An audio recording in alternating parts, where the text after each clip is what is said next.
Welcome to the Deep Impact Investing Podcast with Kim Griego-Kiel on behalf of Horizon Sustainable Financial Services.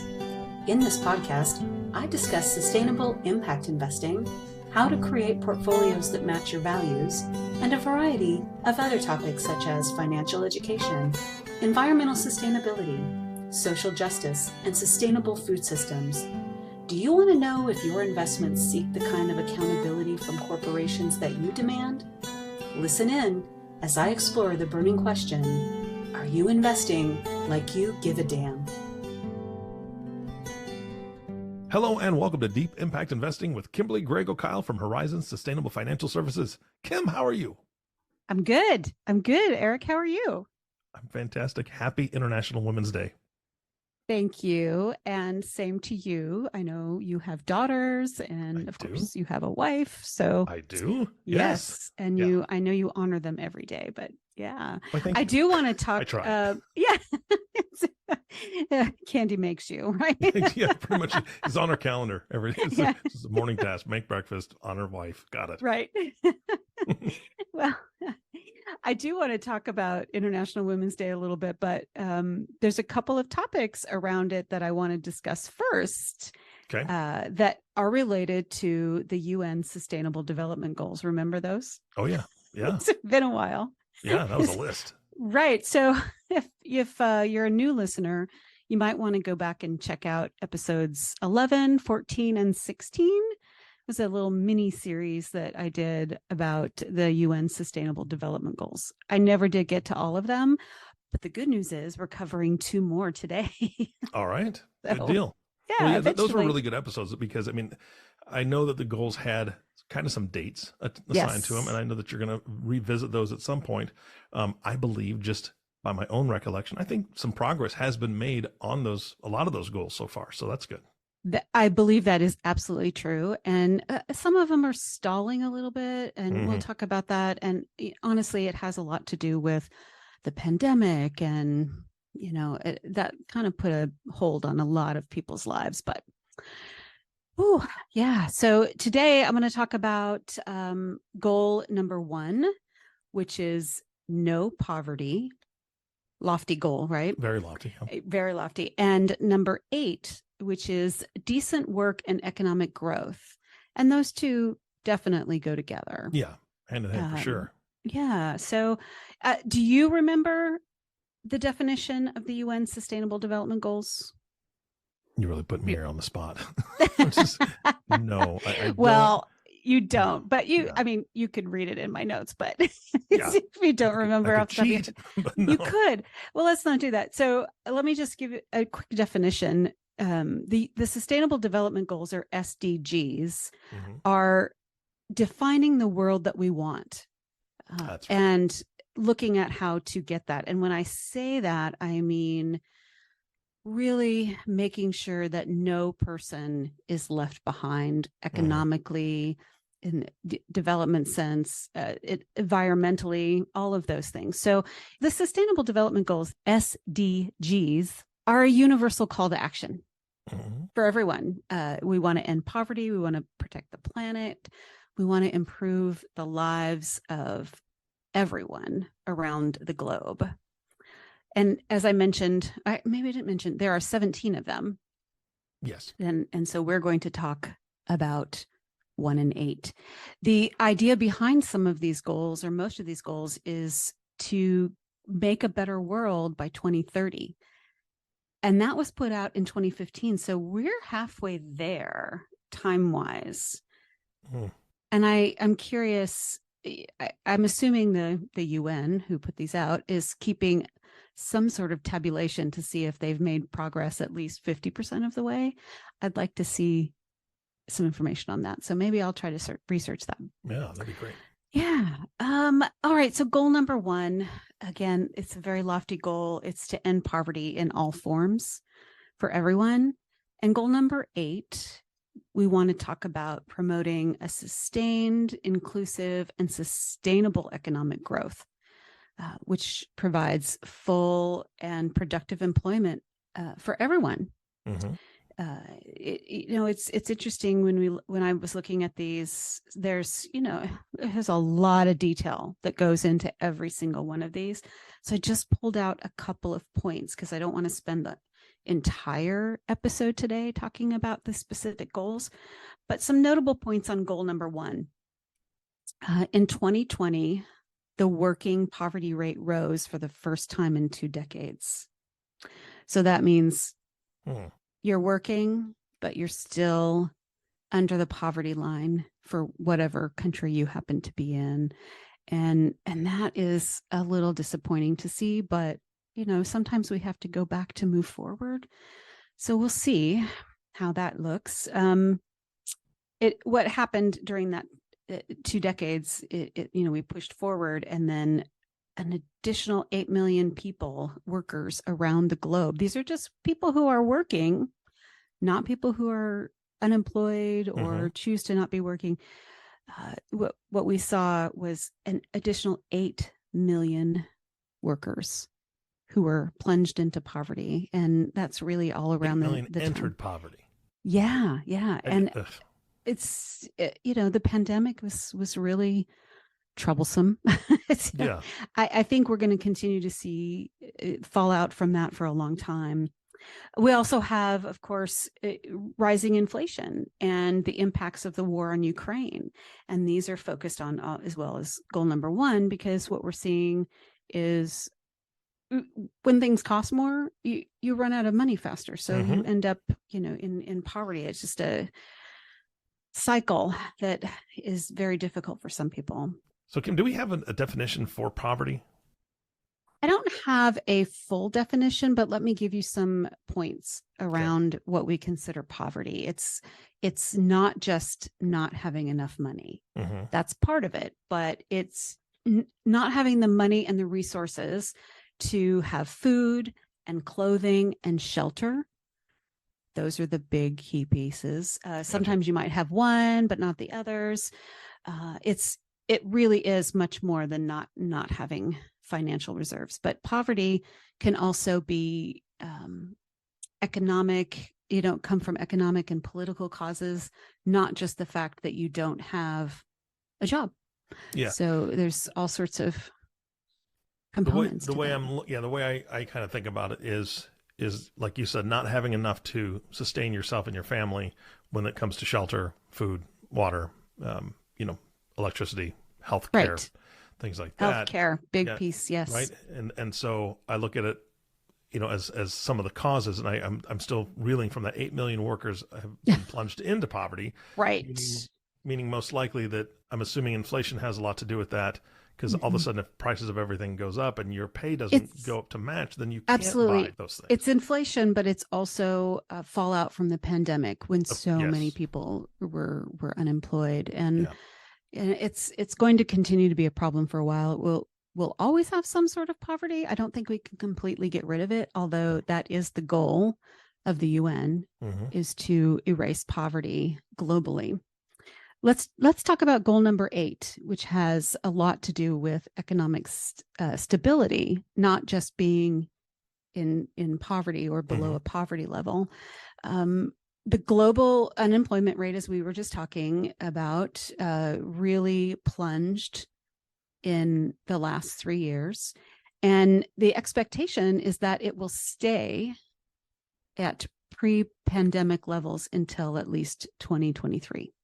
So we're going to continue to see big numbers there throughout this year. Yeah. And here's something that's really important when we talk about economic stability and how our economy creates poverty and problems for us.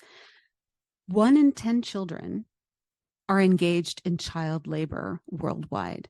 Now, we mentioned this a little bit on the last podcast because we were talking about the companies, which we won't name specifically, here in the United States.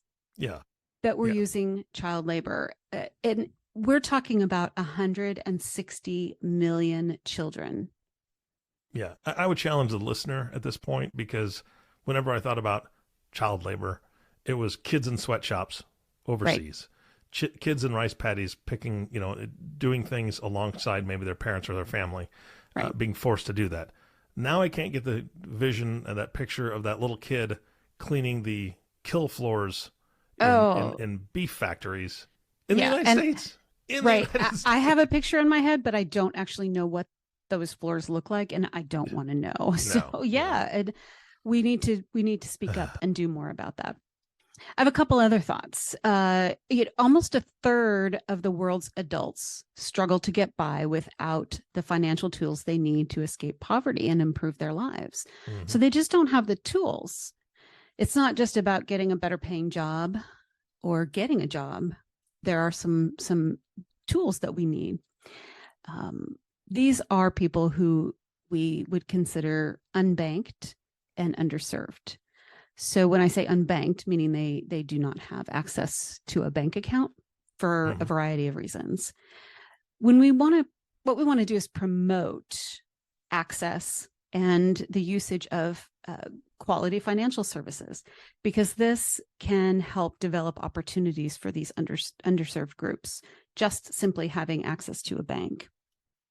Again, I just mentioned a third of adults struggle around financial, not having the financial tools. So they don't even have basic financial services available to them. So these folks they don't have a savings account. They may not have insurance or health insurance. They don't have a way to make payments other than cash for the things that they might need. They're really losing out on a lot of opportunities that can improve their life. So what we have to do is look at how we can foster equitable growth in addition to just, moving the whole country or global systems forward. We really have to look at how we're doing this in an equitable fashion. When we talk about the SDG goal, like poverty, number one, and reduction, we're talking about, as you were asking about the definition, but we want to look at job creation and gender equality and food security. Those things are all part of what puts folks into poverty. Yeah. And so, let me just touch on that, because that I sold my house, and I moved into a house that I've had as a rental home for many, many years. And now I'm directly in the middle of downtown, in a much lower income area. And I've always known it. I've always seen it. And it's always kind of bothered me. But now it's really frustrating me, Kim, because every corner has either a payday loan store or a drive-through liquor store. And ooh, wow. Yeah. They still have those? They do. They do. Oh my gosh. And so it's incredibly frustrating, because I believe, and this is just my opinion, this is not Kim's opinion or anybody else associated with the podcast, I believe those are predatory. Very predatory, and people that don't have secure bank services and have the financial education or are being served by an advisor that can help them. Those are quick fixes for cash that they need right then, and they're being charged unbelievable amounts of money to get their own money. And so that takes money away from their food. Right. The regulations on those interest rates are state by state. Really? So if the state doesn't have a regulation on a cap on that interest rate, it could literally end up being more than 100%. Oh, hundreds. But yeah. So these are predatory. It's not just your opinion. It's the opinion of the sustainable investment industry as well. Yeah. And we as a whole have been going after these predatory lending institutions. So that's definitely a problem. Yep. And then of course they're found in low income areas. And that's the whole point is that it's not helping them get out of their poverty at all. It's keeping them there. Absolutely. And so it's frustrating. Right.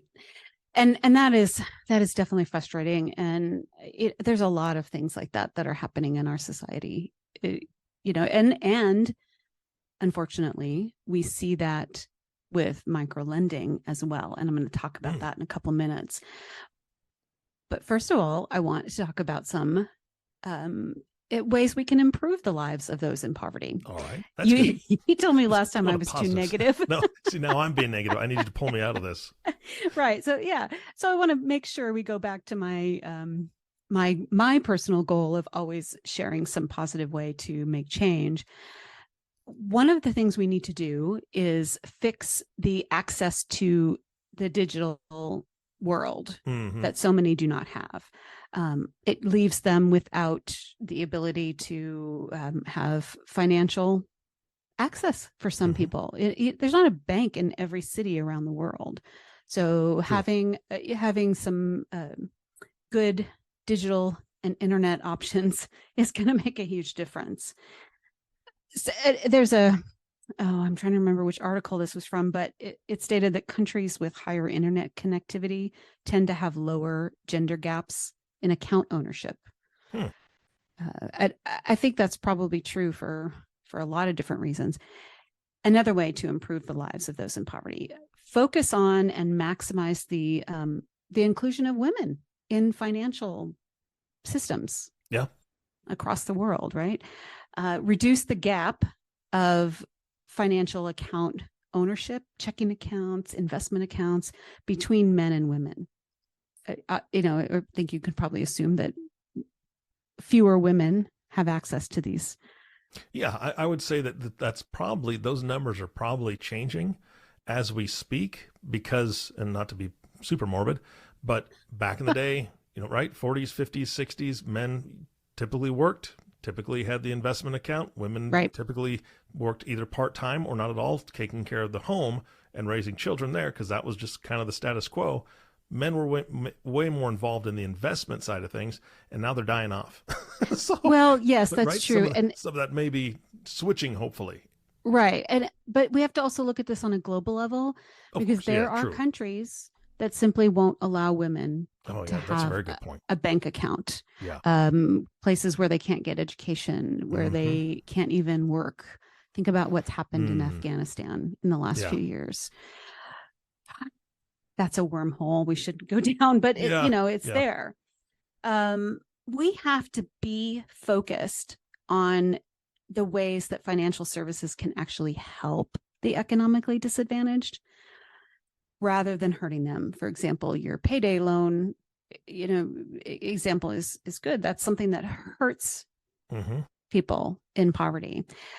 For women, when we're talking about women, and especially women, this is International Women's Day that we're recording this, we want to do three things. We want to help them generate income. We want them to have improved access to basic financial services and help them have a minimum standard of living. We want to do that for men too, but women tend to be on the lower part of that ladder. Well, when they're not allowed to do so many things, right? There's going to be those gaps for sure. Yeah. In those countries, if they end up without a husband for some reason, it's devastating to them.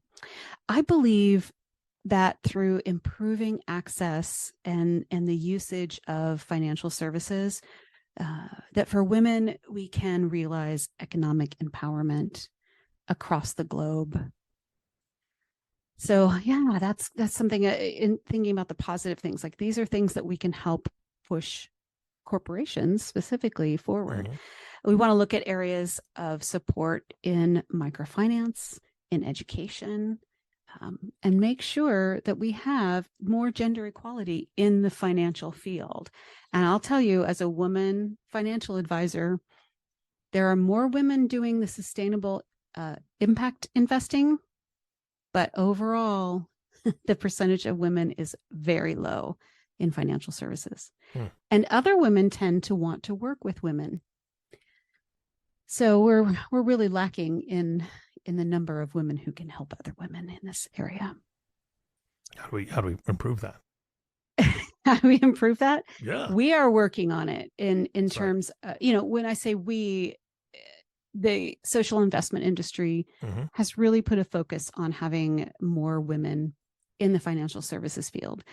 There is a woman I know who started an organization called Choir, and I can't remember off the top of my head what the acronym stands for, but the idea behind what they're doing is making sure that financial conferences are at minimum 50% women and minorities. Mm. Instead of, no offense there, Eric, but instead of white men on the stage. Old white dudes? Right. Ruling those conferences? Please. Yeah. I've never been to those conferences where I'm surrounded by a bunch of never, old guys. right? Yeah. I think that tends to be true in a lot of conferences, even outside the financial services industry. But what we've seen and what they're asking us to do is what Choir is asking us to do is to not attend a conference if they do not meet those criteria, and tell them. Wow, that's good. And I actually, this was a few years ago before Choir was started, but I actually called up a conference that I'd been to a few times and told them, I am not attending your conference this year because there are so few women and minorities on your speaker list. Wow.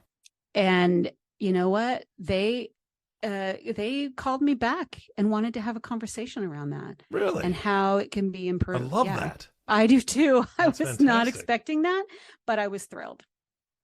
I want to talk about microfinance. We have talked about microfinance in the past. We've talked about community investing, all of those things. Microfinance has some serious benefits to it.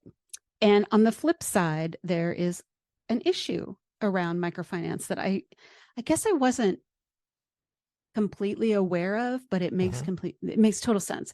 So let's talk about what microfinance does. It's a proven part of the formula to beat extreme poverty. Microfinance. I'm surprised you didn't ask me for a definition. You usually do. Sorry. Kim, would you like me to ask you for a definition? I would, yes. Hey, Kim, what's microfinance? What's the definition of that? Well, when we get financing, we're getting, a few $100,000 for a house, right? Mm-hmm. So microfinancing might be as small as $50 that typically a woman would take out a loan on that so that she can maybe, I've used this example before, but it's easy, buy chickens and sell the eggs and feed her family. Mm-hmm. So that's a microfinance loan. We know microfinance can boost agriculture and promote food security. Like I just said, right? You have eggs for sure. Microfinance offers access to healthcare where there are no other options. And microfinance also promotes gender equality and empowers women and girls. And I say that because it's the loans, these microfinance loans tend to go more to women because they're the ones who cannot walk into a bank and get a loan, especially in some of these economic countries. Well, it's sad economic countries, I guess. They're not doing so well. Yeah, and you've talked about this before. Mm-hmm. You know that, right? That's why I didn't ask for a definition because, in fact, I think the example that you used on one of the previous podcasts was there were some of the ladies were getting microfinance loans for sewing equipment.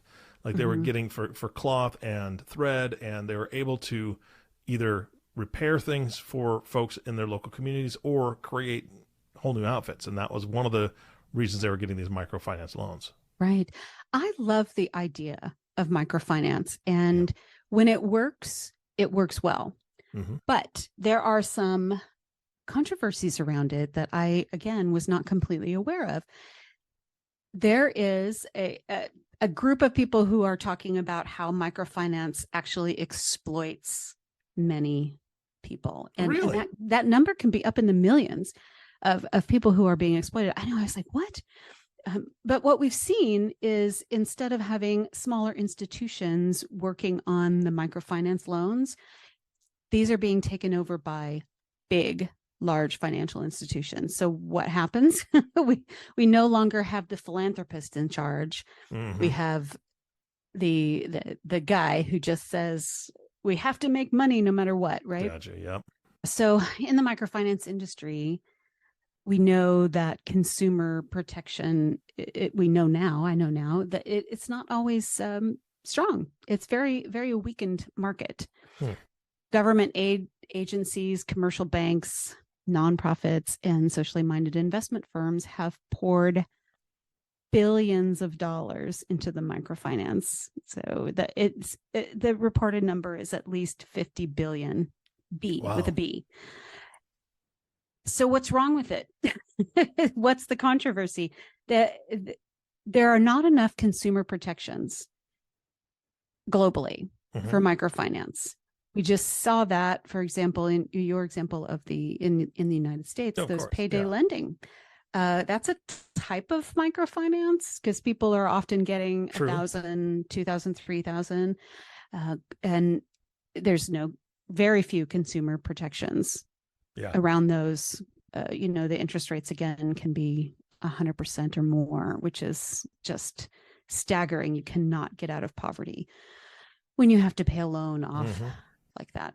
And globally, we've seen that too, where they're starting to charge these, bigger financial institutions instead of the smaller, more localized institutions. They're charging interest rates that simply cannot be paid back. It's not the way it's supposed to be. Microfinance should be a very low interest rate prospect because the idea is to get you out of poverty, not continue the cycle and keep you in poverty.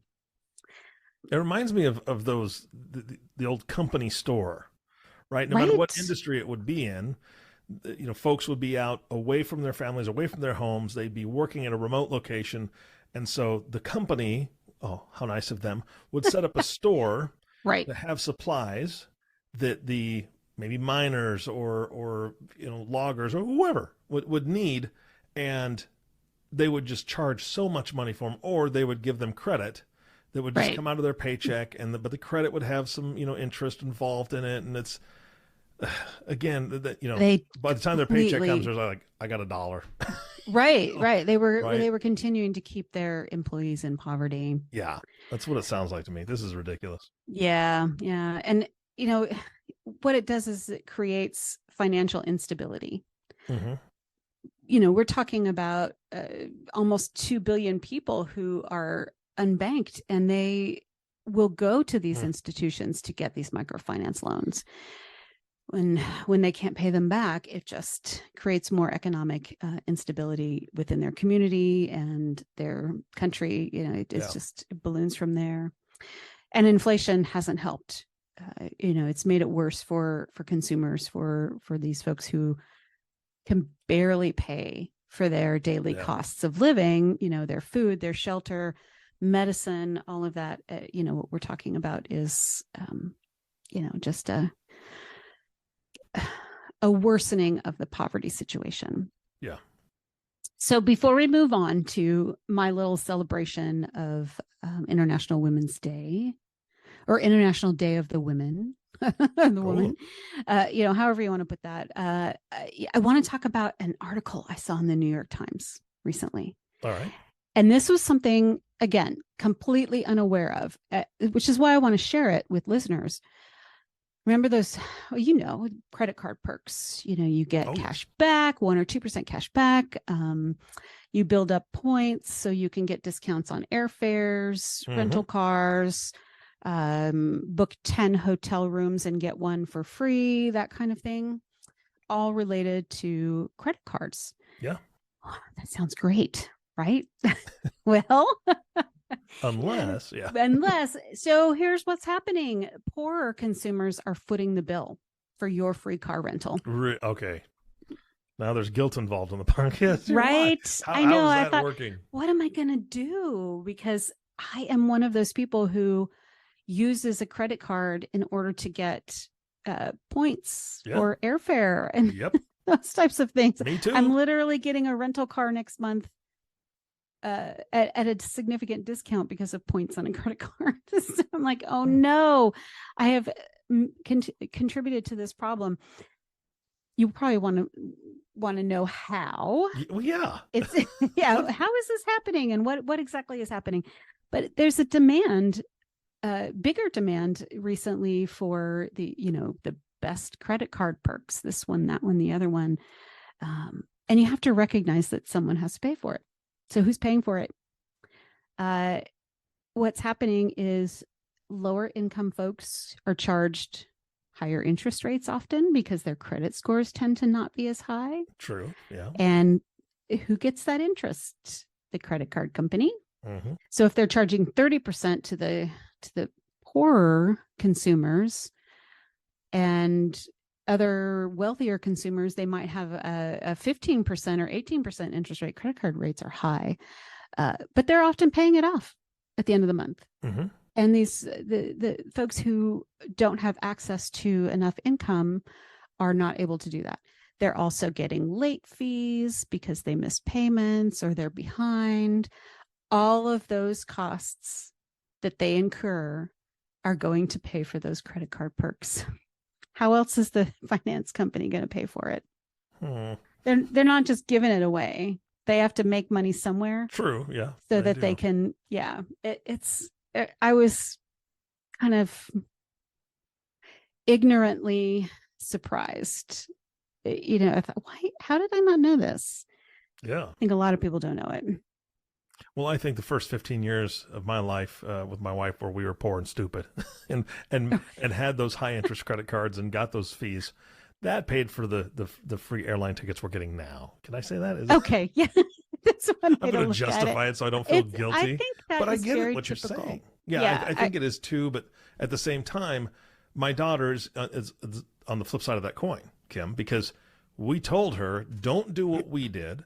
Mm-hmm. She got a credit card early on. I think her first balance was the amount she could get was like $600. We said, just use it for gas and pay it off every month. She has been religiously doing that. Now her total's up to like $6,000 that she's allowed to spend. She pays it off every month. And good for her. She's great with her money. But now I'm going to tell her that she's making poor people pay for her perks. You're going to destroy her. Don't tell her today. No, not on International Day of the Woman. I'll do it on International Grumpy Old Man Day. And there you go. That's what I'll say. Well, let me do a quick recap. We talked about the UN Sustainable Development Goal 1, which is everything we need to do to decrease poverty worldwide. And by doing that, we're increasing the ability of the world's unhoused, unbanked, underserved communities to lift them out of poverty and stop using those predatory credit cards, I guess. I don't know. We also talked about economic growth, which is Sustainable Development Goal 8, and how ultimately we rely on the world's nations to increase education, increase safe and equitable job opportunities, decrease the cost of being poor. It costs a lot to be poor. We talked about microfinance, and it's not always the panacea we thought it was, but we need it to be. So that's something that needs to be focused on. Yeah. We talked about better consumer protections, both in the United States and worldwide, which helps lift people out of poverty. So if we have just a simple example, if there's a maximum interest rate that these payday lenders can charge, that's going to make a huge difference. So how do we do this? We have to punish someone. We have to punish the banking institutions who are taking advantage of the unbanked and low-income depositors. That's going to happen through regulation, through shareholder resolutions in the sustainable investment industry, that kind of thing.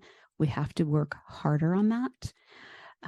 In the U.S. specifically, we can and need to push government agencies to increase those consumer protection laws. I don't know how it works in, a country in Southern Africa, how much access they have to the politicians and making change politically. I think it's pretty minimal, but we have to do that on the microfinance side. Again, not just policy, but we can do this on a company level. We can do this with our investments, since this is called deep impact investing. Very true. How do we do it? We want to look and see what companies we own. We want to see what they're doing. Or you want to have an advisor who's doing that for you, because maybe you don't have time to do that all day long. So if you need an advisor, or you want to look at your portfolio from a different perspective, please call Johan Clausen at Horizons Sustainable Financial Services, because he's there for you. He's gonna help you. Yeah. And Johan's great. Johan's awesome. I miss seeing him every day, but in reality, more people need to be looking at the companies that they're holding and holding those companies accountable by voting their proxies when resolutions are being filed. But you can reach Johan. Let me give you the number: 505-982-9661, or you can email info@horizonssfs.com. So before we close, I just want to I want to recognize again that it is International Day of the Woman. I like that better than. Yeah, I like that better too. Happy Women's Day, right? We want to highlight both the successes and the struggles that we all go through, that women around the world go through. I was just thinking about that. I'm like, why aren't we doing that every day? I need to do it more often. True. So I'm going to give a shout out to some spectacular women that I know. Women in government. I used to live in New Mexico, so the governor of New Mexico, Michelle Lujan Grisham, amazing woman. Shout out to her and all the work she's doing. Our friend Melanie Stansbury, who is a U.S. congressional representative in New Mexico. I haven't met too many politicians here in Oregon yet, but I'll get there. Women. I think everyone needs to think about this. Women already in their lives, they're with their mothers, their sisters, their spouses, their children, all of those women that we often don't think of. Give them a shout out. Women in business that I know. I know a number of women who have small businesses. Mia, Ani, Lori, Danielle. So just some of the people who I know. The amazing women I know in finance, in the financial industry: Kristen, Lisa, entirely too many people to name in that category. And I have a number of friends as well who are educators. So shout out to Lauren and Janice and Joy and Robin and probably a lot of others who I'm not thinking of off the top of my head. But again, it's not an exhaustive list, but again, shout out to all those amazing women I know. And you're all amazing. All of you. And Rose. And Rose. Spouses. I said spouse. Yes. I'm going to put a shout out because I know that you are passionate about all these things that you do. And she is right there with you. She's along for the ride, and I'm sure she's very supportive. So shout out to you, Rose. Yes, she's incredibly supportive of everything I've done since she and I have been together, which is, 18 plus years. Nice. Been very supportive. Yeah. That's fantastic. Well, then I'm going to give a shout out to Kim. You're amazing. Thank you for all that you do. I mean, this truly is your passion. Yeah. And if somebody hasn't realized that by now, you just haven't heard enough podcasts. Go back and listen to more because you'll figure that out very quickly. So yeah, sometimes I get, on my soapbox a little too much, but somebody's got to do it. That's right. Somebody's got to do it. And it should be a woman. I'm telling you right now. It is. All right. Kim, thank you so much. This has been fun. Thanks, Eric. I enjoy having these conversations with you and talking about women with you. Me too. And of course, our last thank you goes to you, the listening audience. Thank you so much for tuning in and listening to the Deep Impact Investing Podcast with Kimberly Griego-Kiel. If you have not subscribed to the podcast yet, please click the subscribe now button below. This way, when Kim comes out with a new podcast, it'll show up directly on your listening device. When we humbly ask that you share this podcast, rate it, and leave a review, as this actually does help others find the show. Again, thank you so much for listening today. For everyone at Horizon Sustainable Financial Services, this is Eric Johnson reminding you to live your best day every day. And we'll see you next time. Thank you for listening to Deep Impact Investing with Kimberly Griego-Kiel, the sustainable, responsible impact investing podcast, reminding you that it's time to invest like you give a damn. If you have questions about this podcast or topics you'd like to hear addressed on an upcoming podcast, please email me at kim@griego-kiel.com. That's GRIEGO-KIEL.com. Or give Horizons a call at 505-982-9661 and be sure to ask for Johan Clausen. Don't forget to click the subscribe button to be notified when new episodes become available, and to share this podcast with colleagues, friends, and family. The companies I may speak about during the podcast are not recommendations for investment. Only you and your financial advisor can determine what the right investments are for you. Kim Griego-Kiel produces this podcast on behalf of Horizon Sustainable Financial Services. Horizon Sustainable Financial Services, Inc. is a registered investment advisor registered with the SEC. Horizon Sustainable Financial Services, Inc. and its financial professionals do not render tax or legal advice. The information covered and posted represents the views and opinions of the host and/or guests and does not necessarily represent the views and opinions of Horizon Sustainable Financial Services, Inc.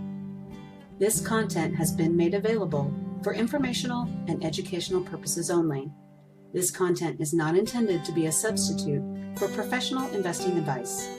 Always seek the advice of your financial advisor or other qualified financial service providers with any questions you may have regarding your investment planning. None of this content may be used or duplicated without the express written agreement of the podcast host.